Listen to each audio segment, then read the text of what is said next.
Assalamualaikum warahmatullahi wabarakatuh. Kembali lagi di channel Kisah Warganet. Di video kali ini, saya akan membacakan sebuah cerita yang saya dapatkan dari akun Twitternya Om Ras. Cerita ini berjudul 25 hari tersesat di hutan Kalimantan. Tak usah lama-lama, kita ke ceritanya. Liburan panjang di tahun ini dimanfaatkan sebagian orang untuk bersantai ataupun berkumpul dengan keluarga. Tapi tidak dengan Aldi, Denny, Irham, dan Hardi.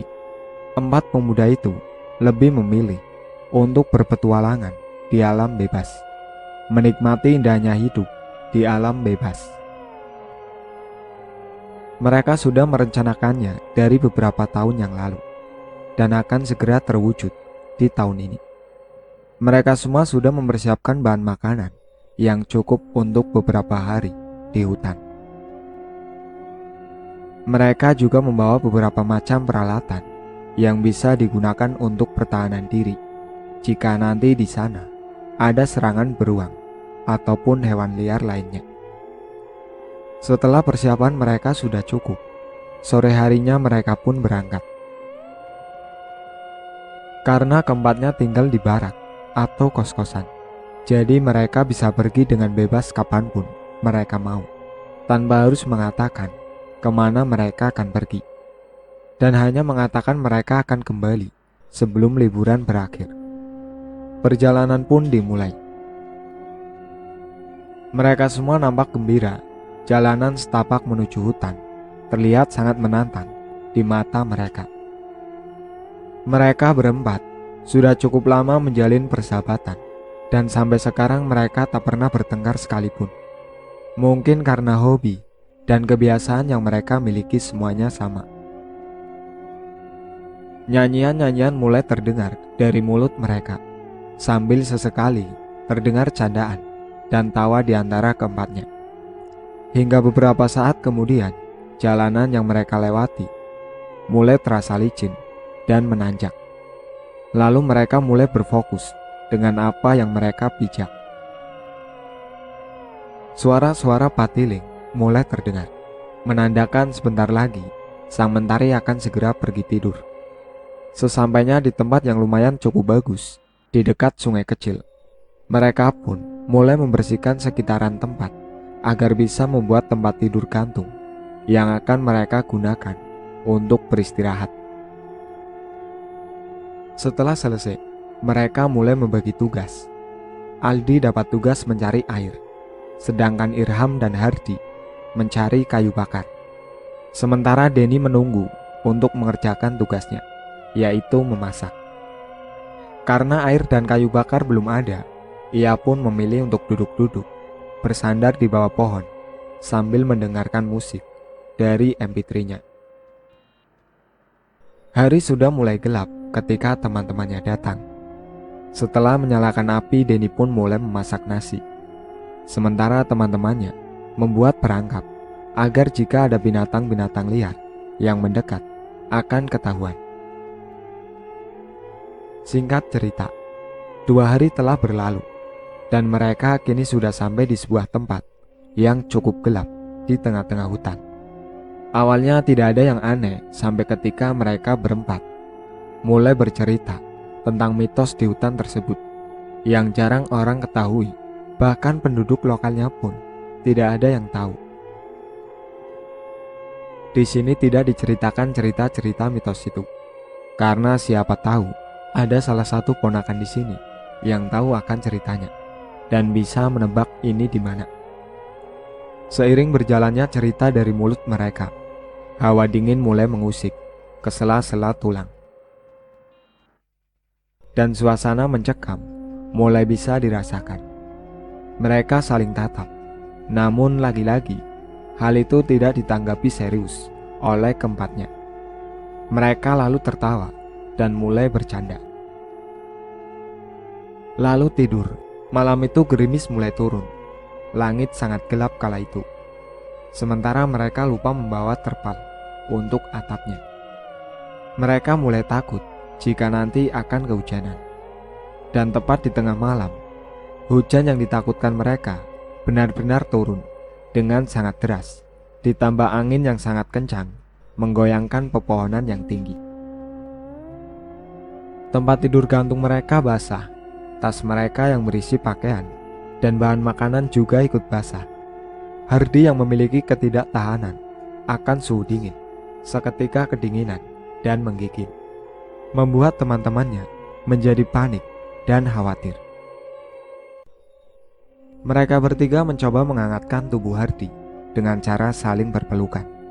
Namun itu tidak berhasil karena mereka tetap terkena air hujan. Lama-lama tubuh Hardy semakin melemah, hingga akhirnya ia tak sadarkan diri. Bertambahlah rasa panik dan khawatirnya mereka bertiga, apalagi di tengah malam seperti itu. Mereka juga tidak menyangka akan turun hujan, padahal musim saat itu sudah memasuki musim kemarau. Penyesalan seketika menyergap perasaan mereka. Hujan masih turun ketika pagi telah tiba, dan Hardy masih tak sadarkan diri. Aldi dan Irham terus-menerus menggosok-gosokkan tangannya turun naik ke tubuh agar tubuh Hardy menghangat. Sementara Denny mencari kayu, daun keladi hutan untuk dibuat tempat berteduh. Dan setelah mendapatkan kayu, juga daun keladi hutan, ia langsung membuat lampau kecil yang muat untuk mereka berempat istirahat. Setelah penyangga untuk atap dipasang dan daun-daun keladi tadi disusun, ternyata ia kekurangan daun, dan yang beratap hanyalah sebagiannya saja. Lalu ia langsung bergegas untuk mencari daun keladi lagi. Singkatnya, setelah lampau darurat itu dibuat, matahari mulai memancarkan sinarnya yang hangat. Meski sudah siuman, wajah Hardy masih pucat karena Hardy yang masih lemas. Mereka pun memutuskan untuk menginap satu malam lagi. Dan hari itu, mereka hanya memakan mie instan bawaan mereka. Itu pun cuma dimakan mentah, karena kayu masih basah, jadi api tidak bisa menyala. Siang berganti malam, tubuh Hardy semakin melemah. Ketiga temannya bergantian tidak tidur untuk menjaga Hardy. Namun tiba-tiba saja tubuh Hardy mengejang. Semuanya kembali menjadi panik. Mereka tak tahu harus berbuat apa. "Kita harus pulang malam ini juga," ujar Aldi. "Tapi Hardy bagaimana?" tanya Denny. "Bagaimana kalau kita tandu saja?" usul Irham. Mereka bertiga pun setuju dan segera membuat tandu untuk Hardy. Singkatnya, setelah selesai membuat tandu, mereka bertiga lalu memasukkan tubuh Hardy dan membungkusnya. Setelah itu dipasangi ikatan agar tubuhnya tidak jatuh dan lebih aman untuk dibawa. Aldi dan Denny bertugas untuk membawa tandu, sementara Irham membawa semua peralatan mereka. Dan sebagian bahan makanan yang sudah tidak layak makan ditinggalkan begitu saja. Tak terasa malam itu mereka berjalan sudah 3 jam lebih, namun tak kunjung menemukan jalan. Malahan mereka masuk ke semak-semak berduri dan banyak rotan berduri yang menggantung dan menghalangi jalan mereka. Akhirnya mereka pun berbalik arah. Apalagi pada saat itu, Guntur dan Petir mulai asik dengan peran mereka masing-masing. Karena tak ingin Hardy kembali kehujanan, akhirnya mereka bertiga memutuskan untuk membuat tenda darurat dari kayu dan dedaunan. Mereka bertiga bekerja sama. Aldi dan Irham berangkat mencari kayu dan dedaunan yang bisa digunakan membuat tenda. Sementara Denny menjaga Hardy dan membersihkan rumput liar di sekitar tempat mereka yang akan dibangun tenda. Saat sedang menebang pohon kecil, Denny menemukan sesuatu mirip rambut yang panjang tersangkut di pohon tersebut. Bulu kuduknya seketika merinding. Lalu ia segera mendekati Hardy. Ia memeluk Hardy untuk menyembunyikan wajahnya. Saat itu ia benar-benar takut. Entah berapa lama ia dan Hardy menunggu. Namun sampai pagi tiba, Aldi dan Irham tak kunjung datang. Saat sudah pagi, barulah Denny berani untuk memastikan apa yang ia lihat tadi malam. Dan ternyata di pohon kecil itu sudah tidak ada apa-apa. Apa iya itu cuma hayalanku saja? Gumamnya. Oi, teriak Denny memanggil teman-temannya yang tak kunjung juga kembali. Hening. Tak ada sautan sama sekali. Denny mulai takut jika teman-temannya tersesat saat sedang mencari bahan untuk mendirikan tenda darurat. Tiba-tiba terdengar suara dari Hardi. Denny bergegas menghampirinya. Rupanya Hardi telah bangun dan ingin mencoba duduk. Kau berbaring saja, Har. Nanti kalau dipaksakan duduk, malah tambah sakit, ujar Denny. Yang lain kemana? Kenapa belum kembali ke sini? Tanya Hardi. Aku juga tidak tahu, Har. Aku malah takut mereka berdua tersesat, jawab Denny. Mendengar jawaban Denny, Hardi menjadi panik. Itu terlihat dari raut wajahnya. Kau tenang saja, nanti mereka pasti akan kembali, ucap Denny menenangkan. Di lain tempat, Aldi dan Irham rupanya baru saja diserang oleh macan dahan berukuran sedang. Mereka berdua terluka lumayan parah, dan seekor macan dahan telah mati tak jua dari keduanya. Akhirnya, mereka berdua pun menyusuri jalan yang telah dilewati tadi malam. Rupa-rupanya, tak jauh dari sana ada lampau yang dibuat oleh Denny sebelumnya. Dan barulah mereka menyadari kalau selama 3 jam mereka berjalan sambil membawa Hardi tadi malam, itu rupanya hanya keliling-keliling tempat itu saja. Menyadari ada sesuatu yang tidak beres, mereka langsung berjalan kembali ke tempat Hardi dan Denny. Singkatnya, dari kejauhan terlihat Denny yang sedang duduk di sebelah Hardi. Kedua pemuda tersebut langsung mempercepat langkahnya. Astaga, kenapa kalian luka-luka seperti ini? Tanya Denny. Panjang ceritanya, Den. Rupanya tadi malam kita tersesat jalan. Di sana itu ada lampu yang kau buat kemarin, Den, ujar Aldi. Parahnya lagi, macan dahan mulai berdatangan. Ini kami luka-luka, diserang macan dahan, tambah Irham. Lalu rencana selanjutnya apa?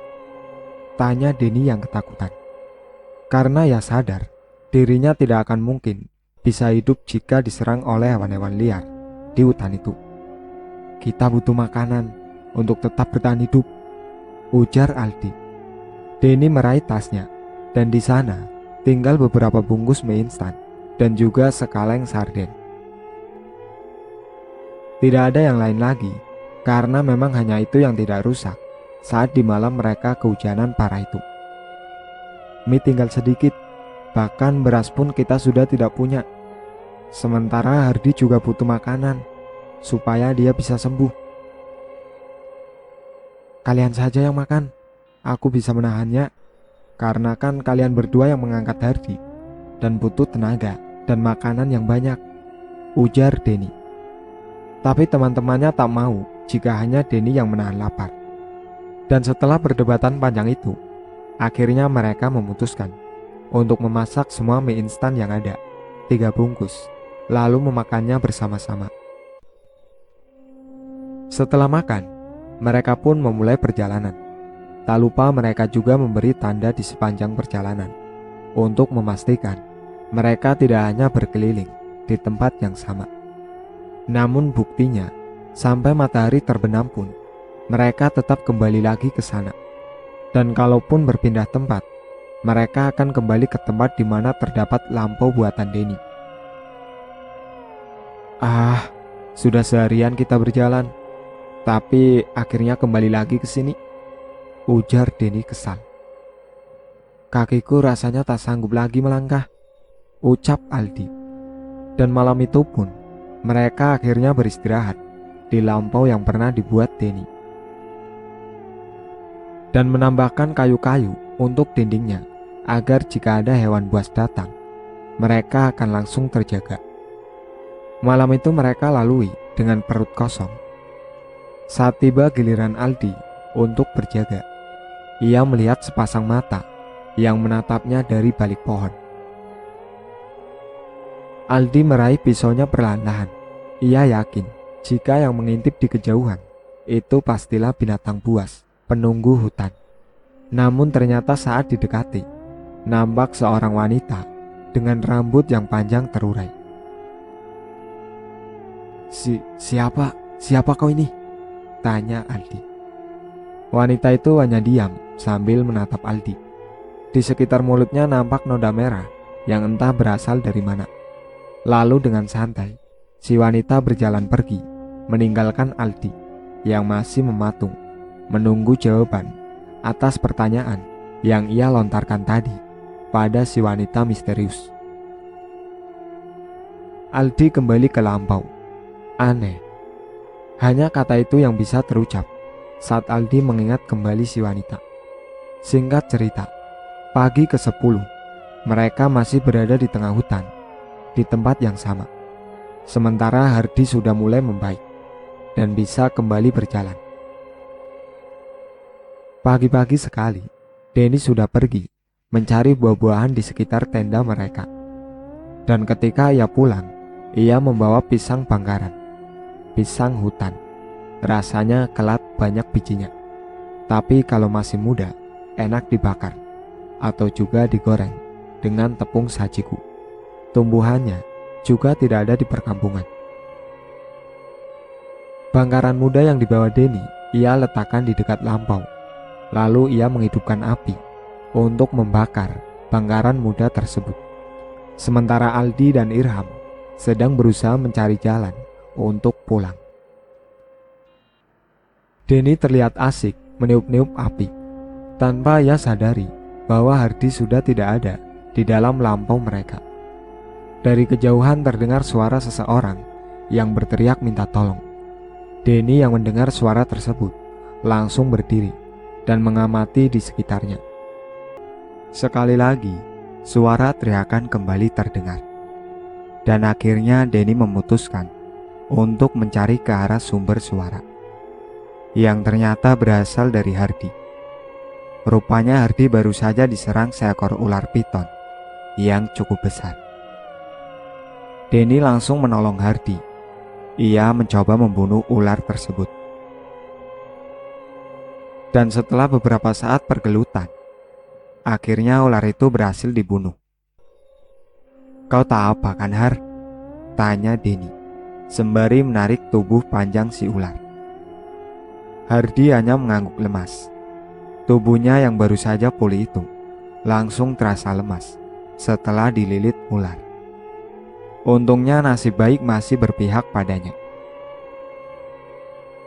Malam itu, setelah melewati selisih pendapat, akhirnya mereka semua mau mengikuti saran Denny yang mengatakan bahwa mau tak mau, mereka harus memakan daging ular yang dibunuh Denny tadi, agar mereka tidak kelaparan seperti malam-malam sebelumnya.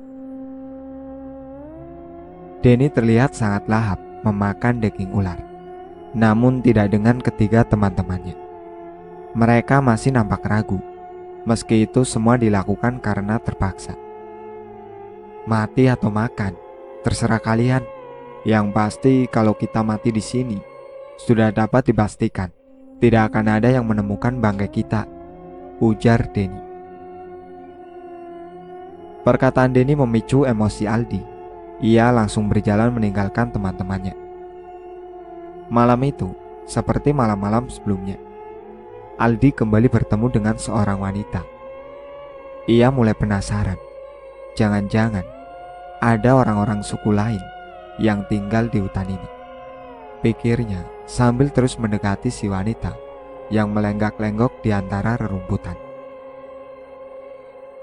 Dada Aldi semakin berdebar saat mencium bau busuk yang menyengat di antara rerumputan. Dan tiba-tiba wanita itu menghilang. Suara tawa terdengar begitu melengking di antara heningnya malam. Aldi bergegas berlari ke arah lampau. karena ia tahu suara itu bukanlah suara manusia, melainkan kuntilanak. Aldi terjatuh dan kepalanya terkena akar pohon. Aldi meringis. Dahan kayu di atas terdengar. Seperti ada sesuatu yang berada di sana. Karena merasa terancam, akhirnya Aldi bangun dan langsung melucuti pakaiannya. "Ibuku sebentar lagi akan datang," ujar Aldi gemetar. Lalu terlihat dari kejauhan, seseorang keluar dari lampau. "Kau di sana, Kak Al?" tanya suara yang tak lain adalah Irham. Iya," jawab Aldi. Irham berjalan ke arah Aldi, dan ia sangat kaget ketika melihat Aldi yang sudah polos, tanpa selai benang pun. "Astaga, kelakuanmu, Aldi," bentak Irham. Ada tadi," jawab Aldi gemetar. "Iya, apa? Kalau bicara itu yang jelas," ujar Irham, lalu meninggalkan Aldi yang masih memunguti pakaiannya. Suara tawa tadi sudah menghilang, tinggal ketakutan yang semakin terasa oleh Aldi. Keesokan harinya, mau tak mau mereka harus memakan daging ular lagi. Karena sudah mencoba berburu, namun peralatan yang mereka gunakan tidak memungkinkan untuk bisa menangkap hewan buruan. Aldi masih berbaring saat teman-temannya akan pergi. Wajahnya terlihat pucat dan tubuhnya juga menggigil hebat. "Sudah 10 hari lebih kita di sini. Makanan tidak ada. Peralatan kita semuanya tidak ada yang bisa digunakan untuk menangkap buruan. Apalagi yang akan kita harapkan. Kita harus pergi dari sini. Kita harus menemukan jalan pulang," ujar Irham. "Tapi kita sudah mencoba ke sana kemari mencari jalan. Tapi tetap kita akan kembali ke sini lagi," kata Denny. "Lalu mau sampai kapan kita di sini? Mau sampai mati?" tanya Irham. Lalu setelah berdebat, mereka akhirnya menyiapkan segala barang bawaannya untuk mencari jalan. Mereka berempat berjalan ke arah yang berlawanan dan berharap akan bisa menemukan jalan pulang. Di tengah perjalanan, mereka bertemu dengan 2 orang anak kecil. Awalnya mereka berempat senang karena mengira anak itu berasal dari sebuah suku yang tinggal di sekitaran hutan. Namun anehnya anak itu, setiap kali ditanya, anak tersebut selalu tertawa dan mengatakan bahwa ibuku menyiapkan pesta untuk kalian. Aldi yang sudah curiga bahwa ada yang tidak beres, langsung menarik tangan Denny, lalu berjalan menjauh dari si anak, diikuti oleh Hardi dan Irham. "Jujur, tadi malam, tidak tepatnya sudah beberapa malam, aku melihat seorang perempuan yang menatap lombok kita. Tapi saat aku hampiri dan kutanyai, perempuan itu diam saja, lalu menghilang begitu saja. Sampai tadi malam, aku juga melihatnya. Sebelum dia menghilang, tercium aroma busuk yang menyengat. Dan saat aku berbalik mencarinya, aku mendengar suara tawa yang sangat mengerikan," cerita Aldi. "Aku juga pernah ngalamin kejadian yang sama," sahut Denny. Mereka berempat kembali saling tatap. Hari ke-20, Aldi sudah terlihat pasrah dengan keadaan. Luka-luka di tubuh mereka sudah sangat banyak. "Aku rasa kita akan mati di sini." "Hus, jangan berkata seperti itu." "Apa? Coba kau pikir, sudah 20 hari kita di sini. Dan sudah berapa lama kita tidak makan nasi? Apa kita akan selamat? Kau yakin?" Mereka terdiam. Yang dikatakan Aldi memang benar adanya. Mereka hanya memakan buah-buahan hutan dan juga binatang-binatang yang berhasil tertangkap di sana. Mereka benar-benar sudah seperti manusia hutan. Kadangkala kalau hujan siang dan malam, terpaksa mereka memakan mentah daging-daging hewan yang belum sempat dimasak. Minum pun hanya mengandalkan air yang terkandung di akar. Jika mereka tidak bertemu sungai atau genangan air, wajah mereka nampak pucat, lemas, dan kadang bertengkar satu sama lain. Dan selama itu, mereka terus melangkah, meski sama sekali tidak menemukan jalan pulang. Mata mereka seolah buta, entah sesulit itu menemukan jalan keluar. Malam ke-21, angin kencang, dan petir yang menyambar-nyambar di atas hutan itu nampak sangat menakutkan. Bahkan beberapa kali pohon-pohon di sana terkena sambaran petir hingga patah. Mereka berempat berlari dan berlari mencari tempat aman. Namun nampaknya seluruh pohon di tempat yang mereka pijak terkena angin. Tiba-tiba saat Aldi melihat ke atas, ia melihat dahan kayu yang sangat besar akan jatuh menimpa ia dan teman-temannya.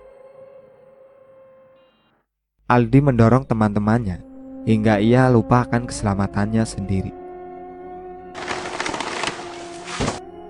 Saat akan berlari, Aldi terjatuh dan akhirnya sebelah kakinya tertimpa sebagian dahan besar yang jatuh. Denny, Irham, dan Hardi tidak menyadari bahwa Aldi tertinggal jauh di belakang mereka.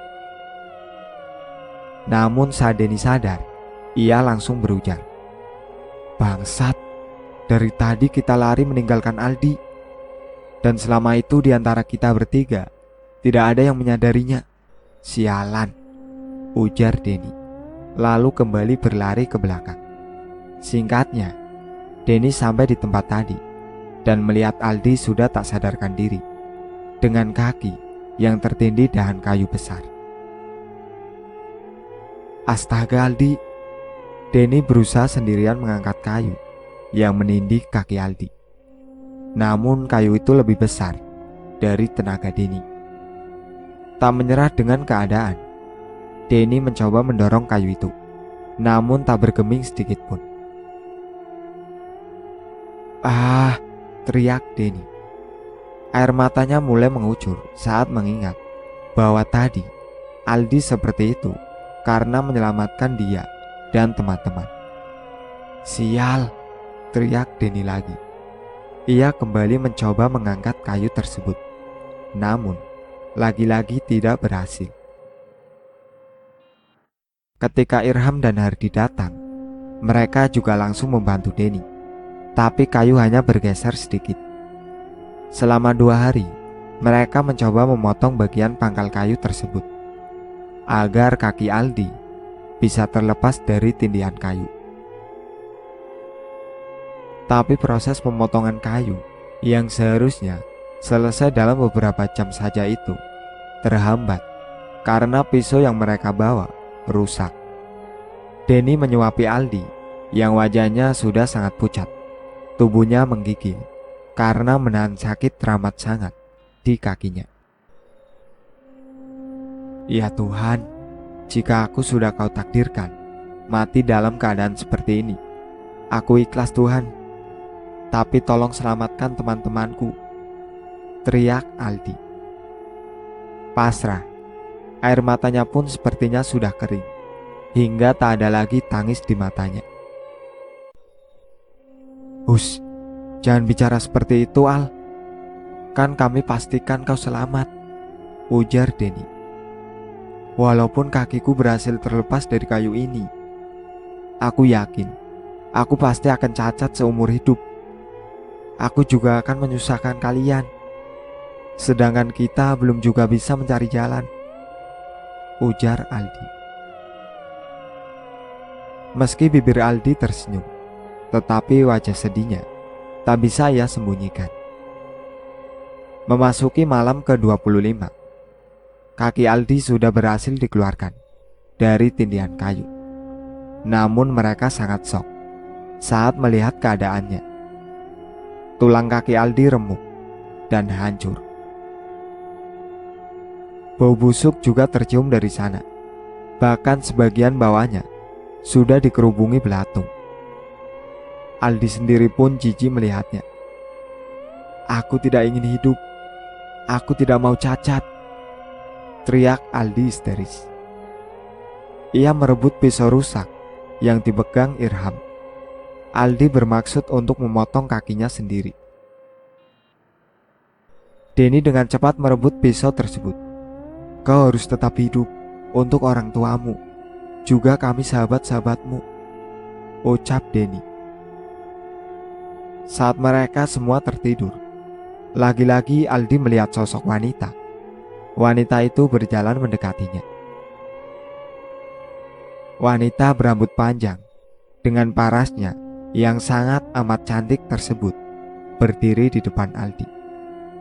"Aku menyukaimu," ucapnya pelan.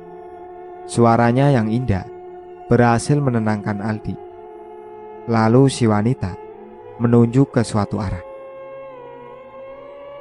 Dan saat Aldi fokus pada arah yang ditunjuk si wanita, ia tak sadar kalau si wanita itu sudah menghilang. Aldi membangunkan teman-temannya.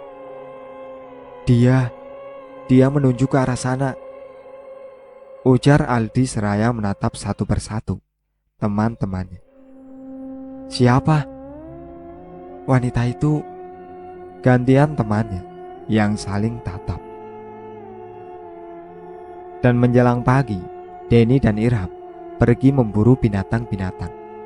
Mereka berdua tak sengaja menemukan seekor bayi rusa yang sepertinya baru saja dilahirkan oleh si induk. Namun karena kedatangan Denny juga Irham, induk rusa itu meninggalkan anaknya begitu saja. Karena pagi sudah menjelang, akhirnya mau tak mau Denny dan Irham mengambil anak rusa tersebut untuk dijadikan mereka sarapan. Saat akan memotong anak rusa itu, Denny benar-benar tidak tega. "Tidak, aku tidak tega membunuh bayi rusa ini," ujar Denny. "Tolong, jangan apa-apakan rusa ini. Aku mohon. Aku akan pergi mencari makanan lain," lanjut Denny seraya menaruh bayi rusa tersebut di dekat Aldi. Denny sudah berkeliling-berkeliling, namun hanya mendapatkan buah-buahan. Akhirnya ia memutuskan untuk kembali. Di sana nampak Aldi memberikan bajunya untuk si anak rusa. Setelah sarapan dengan buah-buahan yang dibawa Denny, mereka membuat tandu untuk mengangkat tubuh Aldi. Setelah tandu jadi, mereka memindahkan tubuh Aldi, juga si bayi rusa, ke tandu. Mereka mengikuti arah yang ditunjuk oleh Aldi. Dan setelah berjalan berjam-jam lamanya, mereka akhirnya sampai ke tempat awal datang. Karena hari sudah hampir malam, mereka memutuskan untuk beristirahat di sana. Wajah keempat sahabat itu nampak sangat bahagia. Mereka tak henti-hentinya mengucap syukur pada Tuhan. Singkat cerita, pagi telah tiba. Mereka berempat langsung melanjutkan perjalanan. Saat sampai di dekat jalan, mereka melihat banyak orang-orang yang mendekati mereka. Akhirnya mereka ditolong dan selamat. Tapi nasib yang kurang beruntung menimpa Aldi. Kakinya diamputasi. Ia sudah tak bisa lagi melakukan aktivitas seperti teman-temannya. Selain belajar di rumah dan bekerja di rumah, membuat kerajinan tangan. Ia ditemani bayi rusa yang diberikan Denny. Nampak sudah bisa menjalani hidup seperti itu. Ketiga temannya masih sering berkunjung atau membawanya makanan dari warung dan bermain bersama jika ada waktu. Pengalaman mereka tersesat selama itu dijadikan pelajaran agar hal yang sama tidak terulang pada orang lain. Dan hendaknya saat memasuki hutan, kita selalu mengucap permisi, juga selalu bersikap sopan. Itulah akhir cerita dari 25 hari tersesat di hutan. Sekian dari saya. Wassalamualaikum warahmatullahi wabarakatuh.